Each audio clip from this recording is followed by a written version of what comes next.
السلام علیکم ناظرین، سوال یہ ہے کہ ہیئر ٹرانسپلانٹ کروانا کیسا ہے؟ مصنوعی اور نقلی بال جو بازار میں ملتے ہیں ان کو لگوانا کیسا ہے؟ جیسے آج کل نوجوان لگوا رہے ہیں، بال گر جانے کی وجہ سے اور سر گنجا ہو جانے کی وجہ سے جو بال لگواتے ہیں نقلی بال، ان کو لگوانا کیسا ہے؟ تو اس کا جواب یہ ہے کہ بازار میں جو مصنوعی بال ملتے ہیں ان کو لگوانا بالکل جائز ہے، درست ہے، ٹرانسپلانٹ کروانا بالکل جائز ہے، لیکن ہاں وہ بال کسی اور انسان کے نہ ہو۔ اگر وہ بال کسی اور انسان کے ہیں، کسی اور دوسرے آدمی کے ہیں، تو ایسے بالوں کو لگوانا مکروہ تحریمی ہے اور حرام ہے۔ اسی طرح وہ بال خنزیر کے نہ ہو، سور کے نہ ہو۔ اگر وہ بال خنزیر اور سور کے ہیں تو ان بالوں کو لگوانا یہ بالکل مکروہ تحریمی اور حرام ہے۔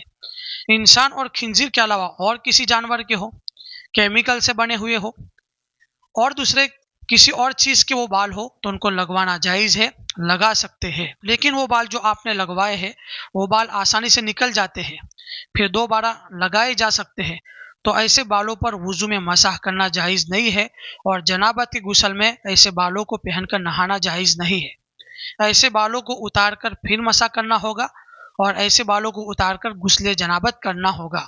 جو واجب غسل ہوتا ہے اس کے اندر ان بالوں کو ہٹا کر پھر غسل کرنا ہوگا، ان بالوں کو نکال کر پھر غسل کرنا ہوگا۔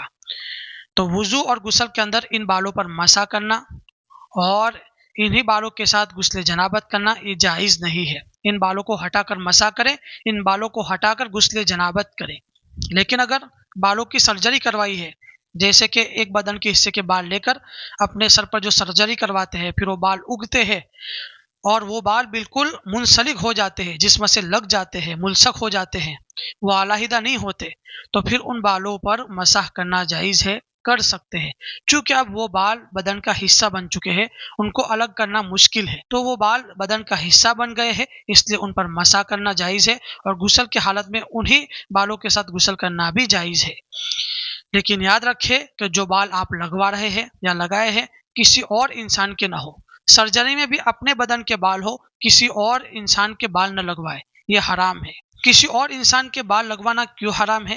تو اس کا جواب یہ ہے کہ حدیث میں رسول اللہ صلی اللہ علیہ وسلم نے لعنت فرمائی ہے اور منع فرمایا ہے۔ حضرت عبداللہ ابن عمر رضی اللہ عنہ کی روایت ہے کہ رسول اللہ صلی اللہ علیہ وسلم نے ارشاد فرمایا، لعن اللہ الواصلۃ والمستوصلۃ والواشمۃ والمستوشمۃ، کہ اللہ تعالیٰ نے لعنت فرمائی ہے ایسی عورت پر جو اپنے بالوں میں دوسری عورت کے بالوں کے جوڑ لگوائے، اور ایسی عورت پر لعنت فرمائی ہے جو جسم گدنے والی ہو یا گدوانے والی ہو۔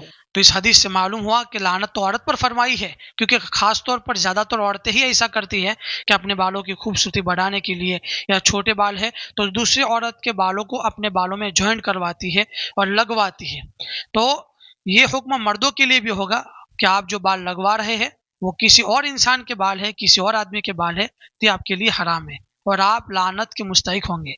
لیکن اگر وہ کسی اور انسان کے نہیں ہے، اس طرح خنزیر چونکہ ناپاک اور حرام ہے، اس کے بال نہیں ہے، کسی اور جانور کے بال ہے یا کیمیکل سے بنے ہوئے بال ہے، تو ان کا استعمال جائز ہے۔ اس لیے اس مسئلے کو یاد رکھے اور آگے بھی شیئر کرے تاکہ اور بھی لوگوں کو فائدہ ہو۔